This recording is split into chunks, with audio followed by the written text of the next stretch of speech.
അല്ലാതെന്ന് പറഞ്ഞു കഴിഞ്ഞാൽ അങ്ങേരെ ആയുഷ്കാലം മുഴുവൻ എന്ന് പറഞ്ഞാൽ റഹീം ഇങ്ങനെ ജീവിക്കണം, റഹീം നമ്മൾ പറയുന്ന പോലെ ജീവിക്കണം, അല്ലെങ്കിൽ റഹീം നമ്മളെ ഇതുപോലെ ജീവിക്കണം, റഹീം വേറെ എവിടെയും പോയിട്ട് ഭക്ഷണം കഴിക്കാൻ പാടില്ല, ജീവിക്കാൻ പാടില്ല. എൻ്റെ അഭിപ്രായത്തിന് എന്ന് പറഞ്ഞാൽ അങ്ങേര് ഇനിയൊന്ന് നാടൊക്കെ കാണട്ടെ, 20 വർഷം നമ്മുടെ നാട്ടിന് വന്ന മാറ്റങ്ങൾ കാണട്ടെ. 20 വർഷം നമ്മുടെ നാട്, അതായത് 2006 അദ്ദേഹം പോകുമ്പോൾ നമ്മുടെ നാട് ഇങ്ങനെയായിരുന്നോ? ഹോട്ടലും മന്തിയൊന്നും കണ്ടിട്ടില്ല. ഇവിടെ വന്ന് കഴിച്ച നമ്മുടെ സുഹൃത്തിൻ്റെ ആണ് ഹോട്ടൽ. നല്ല രീതിയിൽ ഭക്ഷണം കഴിച്ച് വളരെ നന്നായിരിക്കുന്നു. ഒരുപാട് സന്തോഷമായി. റഹീമേ, നീ അത് ചെയ്യരുത്, ഇത് ചെയ്യരുത്, നീ ചെയ്തത് വളരെ തെറ്റാന്നായിരുന്നു. നീ ഇങ്ങനെ ഭക്ഷണം കഴിക്കുന്നൊന്നും വീഡിയോ ആയിട്ട് ഇടരുത്. നീ ഇങ്ങനെ ഭക്ഷണം കഴിക്കുന്നത് എന്തിനാണ്? നീ ഒരുപാട് പേരുടെ പൈസ, അതായത് ഒരുപാട് പേര് നിനക്ക് പൈസ തന്നിട്ടുണ്ട് എന്നൊക്കെ പറഞ്ഞിട്ട് ഒരുപാട് കമൻറ്റുകൾ ഞാൻ കണ്ടു.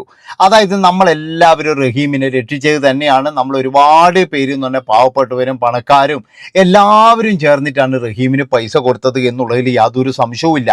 എന്ന് കരുതിയിട്ട് അങ്ങേര് പുറത്തു വന്നു. ഒരു 10-20 കൊല്ലം എന്ന് പറഞ്ഞു കഴിഞ്ഞാൽ ഉള്ളിലായിരുന്നു. അങ്ങേരുടെ ഫാമിലിയുടെ സന്തോഷം, അങ്ങേരുടെ കൂട്ടുകാരുടെ സന്തോഷം, അങ്ങേർക്ക് വേണ്ടിയിട്ട് ഒരു നേരത്തെ ഭക്ഷണം കൊടുക്കാൻ വേണ്ടി, ഇപ്പം ഞാൻ വരെ എന്ന് പറഞ്ഞാൽ റഹീംഖാനെ കണ്ടു കഴിഞ്ഞാൽ ഒരുമിച്ചൊന്ന് ഫുഡ് കഴിക്കണം എന്ന് ആഗ്രഹിക്കുന്ന ഒരു വ്യക്തിയാണ്. അപ്പം അങ്ങനെയുള്ള ഒരു ഇതിൽ എന്തിനാണ് ആ മനുഷ്യനെ ടാർഗറ്റ് ചെയ്യുന്നത്? അതായത് അങ്ങേരെ എങ്ങനെയെങ്കിലും ഇനി അങ്ങ് ജീവിക്കട്ടെ. ഒരുപാട് വർഷം എന്ന് പറഞ്ഞു കഴിഞ്ഞാൽ ആ ഉള്ളിൽ കിടന്നതല്ലേ. അപ്പം അതുകൊണ്ട് തന്നെ എന്ന് പറഞ്ഞാൽ ഇനി അങ്ങോട്ട് ജീവിക്കട്ടെ. പിന്നെ എന്ന് പറഞ്ഞു കഴിഞ്ഞാൽ നമുക്ക് എല്ലാവർക്കും അറിയാം, അതായത് അന്യദേശത്തൊക്കെ പോയി പെട്ട് കഴിഞ്ഞാൽ ഭാഷയുടെ പ്രശ്നം മൂലം, അല്ലെങ്കിൽ നമുക്കൊന്നും പറഞ്ഞാൽ മനസ്സിലാവില്ല, പിന്നെ സഹായിക്കാൻ ആളുണ്ടാവില്ല. ഇങ്ങനെയുള്ള ഒരുപാട് കാര്യങ്ങൾ നമ്മളെല്ലാവരും അനുഭവിച്ചിട്ട് ചിലപ്പോൾ ഉള്ളിൽ പോകാറുണ്ട്. ഇപ്പോൾ തന്നെ എന്ന് പറഞ്ഞു കഴിഞ്ഞാൽ ജയിലുകളിൽ കിടക്കുന്ന എല്ലാവരും, അതായത് വിദേശത്ത് ഗൾഫ് രാജ്യങ്ങളിൽ ജയിലിൽ കിടക്കുന്ന എല്ലാവരും എന്ന് പറഞ്ഞാൽ കുറ്റം ചെയ്തവരൊന്നും ആയിരിക്കൂല. ഇപ്പം അനന്തുവിൻ്റെ കഥ തന്നെ പറയുന്നത് കേട്ടില്ല, അദ്ദേഹത്തിൻ്റെ കൂടെയുള്ള, അതായത് ആ ഒരു ചെറുക്കൻ ഒരു പെപ്സി ബോട്ടിൽ എറിഞ്ഞപ്പോൾ അയാളുടെ ബോധം പോയി. ആ ബോധം പോയപ്പോൾ പിന്നീട് കാണുന്നതെന്ന് പറഞ്ഞു കഴിഞ്ഞാൽ ആശുപത്രിയും ജയിലുമാണ്. എന്തുകൊണ്ടാണ്? അയാൾക്ക് ഓർമ്മയില്ല. അതായത് ആ വാഹനാപകടം എന്നുള്ള ആ ഒരു കേസ് തന്നെ എന്ന് പറഞ്ഞു കഴിഞ്ഞാൽ മറ്റുള്ള തരത്തിലേക്ക് പറഞ്ഞു. അതുകൊണ്ട് തന്നെ എന്ന് പറഞ്ഞാൽ അയാൾക്കും ജയിലിൽ കിടക്കേണ്ടി വന്നു. അങ്ങനെ ഒരുപാട് പേര് എന്ന് പറഞ്ഞു കഴിഞ്ഞാൽ അതായത് ഇതുപോലെ തന്നെ ജയിലിൽ കിടക്കുന്നുണ്ടാകും. അതുകൊണ്ടാണ് ഞാൻ പറയുന്നത്, നമ്മൾ രക്ഷിച്ചു എന്ന് കരുതിയിട്ട് ഒരു വ്യക്തി ഇനി നിങ്ങൾ ഒന്നും ജീവിക്കാൻ പാടില്ല, അതുപോലെ തന്നെ നിങ്ങൾ വീട്ടിൽ നിന്ന് പുറത്തിറങ്ങാൻ പാടില്ല, നിങ്ങൾക്കൊരു സുഖമോ സന്തോഷമോ ഉണ്ടാകാൻ പാടില്ല, അല്ലെങ്കിൽ നിങ്ങൾ ഇനി എന്താ പറയണ്ട ആയുഷ്കാലം മുഴുവൻ എന്ന് പറഞ്ഞാൽ നമ്മൾ തന്ന ആ പൈസേൻ്റെ മുകളിൽ അറിയപ്പെടുന്ന ആളായിരിക്കണം. ദൈവത്തെ ഓർത്തിട്ട് അങ്ങനെയൊന്നും പറയരുത്. കാരണം എന്താണെന്ന് വെച്ചാൽ അങ്ങേരുടെ ഒരു അവസ്ഥ നിങ്ങളൊന്ന് ആലോചിച്ച് നോക്ക്. അതായത് അങ്ങേര് ആരോടെങ്കിലും ആവശ്യപ്പെട്ടിട്ടല്ല നമ്മൾ സഹായിച്ചത്.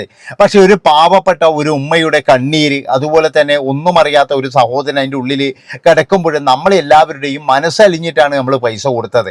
അല്ലാതെ എന്ന് പറഞ്ഞു കഴിഞ്ഞാൽ അങ്ങേരെ ആയുഷ്കാലം മുഴുവൻ എന്ന് പറഞ്ഞാൽ റഹീം ഇങ്ങനെ ജീവിക്കണം, റഹീം നമ്മൾ പറയുന്ന പോലെ ജീവിക്കണം, അല്ലെങ്കിൽ റഹീം നമ്മളെ ഇതുപോലെ ജീവിക്കണം, റഹീം വേറെ എവിടെയും പോയിട്ട് ഭക്ഷണം കഴിക്കാൻ പാടില്ല, ജീവിക്കാൻ പാടില്ല. എൻ്റെ അഭിപ്രായത്തിന് എന്ന് പറഞ്ഞാൽ അങ്ങേര് ഇനിയൊന്ന് നാടൊക്കെ കാണട്ടെ. 20 വർഷം നമ്മുടെ നാട്ടിന് വന്ന മാറ്റങ്ങൾ കാണട്ടെ. 20 വർഷം നമ്മുടെ നാട്, അതായത് 2006 അദ്ദേഹം പോകുമ്പോൾ നമ്മുടെ നാട് ഇങ്ങനെയായിരുന്നോ? ഒരിക്കലുമല്ല. അദ്ദേഹം തന്നെ പറയുന്നത് കേട്ടില്ലേ, മന്തിയില്ല, അല്ലെങ്കിൽ മന്തി കഴിക്കുന്ന ഇതില്ല, ഒന്നുമില്ല. മന്തി റെസ്റ്റോറൻറ്റ് പോലും അറിയില്ല. ഒരുപക്ഷെ എനിക്ക് തോന്നുന്നത് എന്താ വെച്ചാൽ ഇദ്ദേഹം ദുബായിൽ നിന്ന് വരെ എന്ന് പറഞ്ഞാൽ മന്തി കഴിച്ചിട്ടുണ്ടാവില്ല. അതായത് ഫോറിന്ന്, ദുബായ് അല്ല സൗദിയിൽ നിന്ന് വരെ മദ്യം കഴിച്ചിട്ടുണ്ടാവില്ല. അപ്പം അങ്ങനെയുള്ള ഒരു മനുഷ്യൻ ഇവിടെ വന്നിട്ട് ഒന്ന് സന്തോഷിക്കാം എന്ന് കരുതുമ്പോഴേ അതിന് ഉടക്കമായി വന്ന് അതിന് വളരെ മോശമായിട്ടുള്ള ഇത് കണ്ട്, എനിക്കറിയാം ഇതൊന്നും ചെയ്യുന്നത് നമ്മൾ പൈസ കൊടുത്തവരല്ല. ഇതൊക്കെ ചെയ്യുന്നത് എന്ന് പറഞ്ഞു കഴിഞ്ഞാൽ ഞാൻ പറഞ്ഞില്ലേ, കുരുപൊട്ടി ഒഴുകുന്ന ചില ടീമുകളുണ്ട് ഇവിടെ. റഹീമിനെ മാത്രം ടാർഗറ്റ് ചെയ്ത് കുരുപൊട്ടി ഒഴുകുന്ന കുറേ ടീമുകളുണ്ട് ഇവിടെ. അവരാണ് ഇങ്ങനെയുള്ള കമൻറ്റുകളും കാര്യങ്ങളും ഒക്കെ ആയിട്ട് വരുന്നത്. അല്ലാതെ ഒരിക്കലും റഹീമിനെ സ്നേഹിക്കുന്നവർ, റഹീമെ നീ ജീവിക്കാൻ വേണ്ടിയാണ് നിന്നെ നമ്മൾ രക്ഷപ്പെടുത്തിയത് എന്നേ പറയുള്ളൂ. അല്ലാതെ റഹീമ് വന്നിട്ട് വീടിൻ്റെ ഉള്ളിൽ തന്നെ കാരാഗ്രഹവാസത്തിൽ ഇരിക്കണം എന്ന് പറഞ്ഞിട്ടല്ല നമ്മൾ റഹീമിനെ രക്ഷിക്കാൻ പോയത്. അതുകൊണ്ട് തന്നെയാണ് പറയുന്നത്, റഹീം ഇഷ്ടപ്പെട്ട ഫുഡ് കഴിക്കട്ടെ, റഹീം കൂട്ടുകാരുടെ കൂടെ എൻജോയ് ചെയ്യട്ടെ, വീട്ടുകാരുടെ കൂടെ എൻജോയ് ചെയ്യട്ടെ. കാരണം വർഷങ്ങളായിട്ട് ആ മനുഷ്യൻ ഇതൊന്നുമില്ലാതെ തൻ്റെ ജീവിതം കിട്ടുമോ ഇല്ലയോ എന്നറിയാതെ ഓരോ നിമിഷവും എന്ന് പറഞ്ഞു കഴിഞ്ഞാൽ മരണത്തെ മുഖാമുഖം കണ്ടുകൊണ്ട് ആ മനുഷ്യൻ അങ്ങനെ ഇരിക്കുകയായിരുന്നു. അതുകൊണ്ടാണ് ഞാൻ പറയുന്നത്, ആ മനുഷ്യനെ ഇനിയെങ്കിലും വെറുതെ വിടണം. പിന്നെ ചില ആൾക്കാർ പറയുന്നത് പോലെ റഹീമിനെ വെറുതെ വിടൂ, ഒരാളും പോയിട്ട് ഇന്റർവ്യൂ ഒന്നും എടുക്കരുത് എന്നൊക്കെ പറയുന്നതിനോടും എനിക്ക് യാതൊരു യോജിപ്പുമില്ല. കാരണം എന്താണെന്ന് വെച്ചാൽ റഹീമിന് അവിടെ സംഭവിച്ചത് എന്താണ്, അവിടെ റഹീം എങ്ങനെയായിരുന്നു എന്ന് നമുക്ക് എല്ലാവർക്കും അറിയാനുള്ള ആകാംക്ഷയും താല്പര്യവും ഒക്കെ ഉണ്ട്. അതുകൊണ്ട് തന്നെ റഹീമിന്റെ അടുത്ത് പോയിട്ട് നിങ്ങളാരും ഇന്റർവ്യൂ എടുക്കരുത്, ആ മനുഷ്യനെ വെറുതെ വിടൂ. എന്തിനാണത്? അദ്ദേഹം അനുഭവിച്ച കാര്യങ്ങൾ മറ്റുള്ളവരോട് പറയുമ്പോഴേ അതൊരു വലിയൊരു അനുഭവമാണ്. അതാണ് നിങ്ങൾ മനസ്സിലാക്കേണ്ടത്. അദ്ദേഹം ഇപ്പോൾ പറയുന്ന കാര്യമില്ല, എന്നെ പോലെ തന്നെ മറ്റു പലരുമുണ്ട്, അതുപോലെ മറ്റു പലരുടെയും പിന്നെ അവിടെ വധശിക്ഷ നടപ്പാക്കിയിട്ടുണ്ട്. അങ്ങനെയൊക്കെ അദ്ദേഹം പറഞ്ഞത് എങ്ങനെയാണ്? മാധ്യമങ്ങളിലൂടെ പറഞ്ഞിട്ടല്ലേ നമ്മൾ അറിയുന്നത്. അല്ലാതെ എല്ലാവർക്കും പോയിട്ട് റഹീം ഖാനെ കാണാൻ പറ്റുമോ? ഇപ്പം ഒരിക്കലും കാണാൻ പറ്റൂല. അതുകൊണ്ടാണ് ഞാൻ പറയുന്നത്, റഹീം മാധ്യമങ്ങൾക്ക് പോയിട്ട് അഭിമുഖം കൊടുക്കുന്നതിൽ യാതൊരു തെറ്റുമില്ല. അദ്ദേഹം ഇനിയിപ്പോഴും അദ്ദേഹം ഒരു മന്തി തന്നു എന്നുള്ള ഒരു പിക്ചർ എടുത്തിട്ടിട്ടു എന്ന് കരുതിയിട്ട് അതും യാതൊരു തെറ്റുമില്ല. അതിൻ്റെ ഇടയിൽ വന്നിട്ട് അയ്യോ റഹീം ഇങ്ങനെ ചെയ്തല്ലോ, റഹീമെ ഞാനും നിങ്ങളെ സഹായിച്ചിട്ടുണ്ട്, ഇപ്പോഴത് വേണ്ട എന്ന് തോന്നുന്നു എന്നൊക്കെ പറഞ്ഞിട്ടുള്ള കമൻറ്റുകൾ എന്തിനാണ്? ആ മനുഷ്യനെ കൂടുതൽ കൂടുതൽ വിഷമിപ്പിക്കരുത്. കാരണം ആ മനുഷ്യൻ ഒരുപാട് നന്ദിയുള്ളവനായിരിക്കും. പക്ഷേ എന്ന് കരുതിയിട്ട് എല്ലാ കാര്യത്തിനും ഇനി അങ്ങനെ നന്ദി നന്ദി നന്ദി, അല്ലെങ്കിൽ ഇനി ഒന്നും പറയാൻ കഴിയില്ല, തുറന്നു പറയാൻ കഴിയില്ല, ഒന്ന് ചിരിക്കാൻ കഴിയില്ല. ഒന്ന് ചിരിച്ചു കഴിഞ്ഞാൽ ഞങ്ങൾ തന്ന പൈസക്കല്ലേ നീ ചിരിക്കുന്നത്, ഒരു ഡ്രസ്സ് ഇട്ട് കഴിഞ്ഞാൽ ഞങ്ങൾ തന്ന പൈസക്കല്ലേ നീ ഡ്രസ്സ് ഇടുന്നത്, അല്ലെങ്കിൽ വേറെ എന്തെങ്കിലും ചെയ്തു കഴിഞ്ഞാൽ നമ്മൾ തന്ന പൈസക്കല്ലേ നീ വേറെ എന്തും ചെയ്യുന്നത് എന്നുള്ള ചോദ്യങ്ങൾ ഇങ്ങനെ ചോദിച്ചുകൊണ്ട് ആ മനുഷ്യനെ നിങ്ങൾ ആരും വിഷമിപ്പിക്കരുത്. അയാൾ 20 വർഷത്തോളം അനുഭവിച്ചതല്ലേ, സന്തോഷിക്കട്ടോ, സന്തോഷിക്കട്ടെ. എന്തിനാ ഇങ്ങനെ നമ്മൾ പുഴുക്കുത്തേ? ഞാൻ പറഞ്ഞേ ഇതൊന്നും പറഞ്ഞു കഴിഞ്ഞാൽ നമ്മൾ സഹായിച്ചവരല്ല പറയുന്നട്ടാ. സഹായിച്ച മനുഷ്യന്മാർ ഒരിക്കലും റഹീം ഇതുപോലെ വീട്ടിൽ വന്നിട്ടും കാരാഗ്രഹവാസത്തിൽ ഇരിക്കണമെന്നോ, അല്ലെങ്കിൽ അയാൾ പണ്ട് എങ്ങനെയാ ജീവിച്ചത്, ഇനി അയാൾ മന്തി തിന്നാനോ അല്ലെങ്കിൽ ഹോട്ടലിൽ കയറി ഭക്ഷണം കഴിക്കാനോ പാടില്ല, ഇനി ഒരു കച്ചവടം അയാൾ നടത്തി കഴിഞ്ഞാൽ തന്നെ എല്ലാവർക്കും അയാൾ ഫ്രീ ആയിട്ട് കൊടുക്കണം എന്നുള്ള രീതിയിൽ കമന്റ് ഇടുന്നത് എന്ന് പറഞ്ഞു കഴിഞ്ഞാൽ ഇവിടെ 10 പൈസ മനുഷ്യന്റെ മോചനത്തിന് കൊടുക്കാത്ത ഒരു കൂട്ടം ടീമുകളുടെ ഇവിടെ അവറ്റകളുടെ കുരുപൊട്ടി ഒഴുകുന്നത് മാത്രമാണ്. അവറ്റകൾ റഹീമിനെ ടാർഗറ്റ് ചെയ്യുന്നത് ഇന്നോ ഇന്നലെയോ ഒന്നല്ല, ഒരുപാട് നാളായിട്ട് ഇത് തന്നെയാണ്.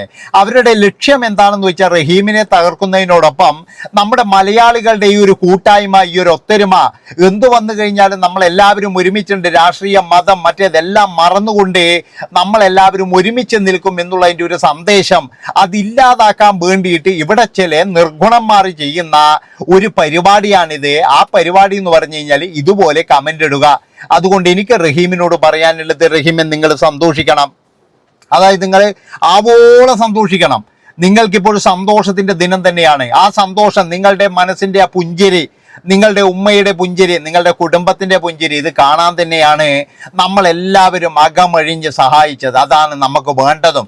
നിങ്ങൾ നല്ല ആഹാരം കഴിക്കുന്നതും, നിങ്ങൾ നല്ല രീതിയിൽ നടക്കുന്നതും, നിങ്ങൾ കൂട്ടുകാരോടൊത്ത് സന്തോഷിക്കുന്നതും, അതുപോലെ ഉമ്മയോടൊത്ത് ജീവിക്കുന്നതും ഒക്കെ കാണാനുള്ള അതിയായ ആഗ്രഹം നമുക്കുണ്ട്. അതുകൊണ്ട് തന്നെ എന്ന് പറഞ്ഞാൽ റഹീം അവിടെ കയറി ഭക്ഷണം കഴിച്ചു, അയ്യോ ഇത് കൊടുക്കണ്ടായിരുന്നു, റഹീമിന് ഞാൻ പൈസ കൊടുത്ത തെറ്റായിപ്പോയി. എന്ത് തെറ്റെന്നാണ് നിങ്ങൾ പറയുന്നത്? ആ മനുഷ്യൻ പോയിട്ട് ഒരു കടയിൽ വെച്ചിട്ട് ഒരു മന്തി കഴിച്ച ഒരു വലിയ തെറ്റാണോ? ഇതാണോ ലോകത്തുള്ള ഏറ്റവും വലിയ തെറ്റ്? എന്തോ വർത്തമാനമാണ് പറയുന്നത്. അതുകൊണ്ട് ഇങ്ങനെയുള്ള കുരുപൊട്ടികളോട് എനിക്ക് പറയാനുള്ളത്, കുരു ഇങ്ങനെ പൊട്ടി ഒഴുകിക്കൊണ്ടിരിക്കട്ടെ.